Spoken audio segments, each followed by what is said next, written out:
देऊळगाव राजा रोडवर वाघरूळ शिवारात नीलगाय रक्तबंबाळ, police one विभाग 3 तास बेपत्ता, गौरक्षकांनी वाचवला जीव. 112 वर कॉल, वन विभागाला फोन, तरीही शून्य प्रतिसाद.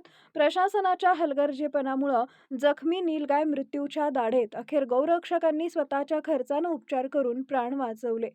देऊळगाव राजा रोडवर वाघरूळ शिवारात रविवारी रात्री सुमारे 8 वाजेच्या सुमारास 2 ते 3 वाहनांच्या धडकेत एक नीलगाय गंभीर जखमी झाल्याची धक्कादायक घटना घडली.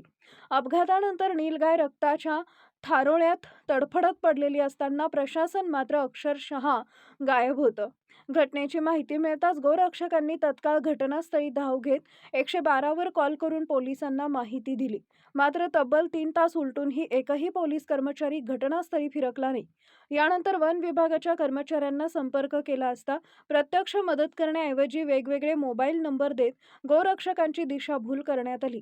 इतकंच नव्हे तर वन विभागाच्या प्रमुख अधिकाऱ्यांना फोन केल्यानंतरही कारणं सांगत जबाबदारी झटकण्याचा प्रकार समोर आला.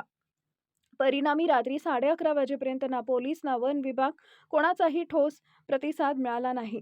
दरम्यान नीलगायच्या जिभेवर व जबड्यावर गंभीर जखमा झाल्या होत्या.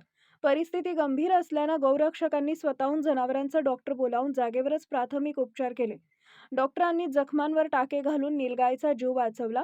11:30 वाजता वन विभागाचा एक कर्मचारी कुत्रे पकडण्याच्या वाहनासह घटनास्थळी पोहोचला. मात्र नीलगाय मोठी असल्यानं त्या वाहनातून हलवणं शक्य नसल्याचं स्पष्ट झालं. अखेर गोरक्षकांनीच जबाबदारी स्वीकारत नीलगायला सुरक्षित ठिकाणी हलवले.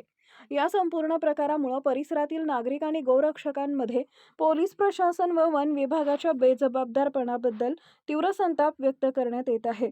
जर गौरक्षक वेळेवर पुढे आले नसते तर नीलगायचा मृत्यू निश्चित होता, असा सवाल नागरिकांकडून उपस्थित केला जातो आहे.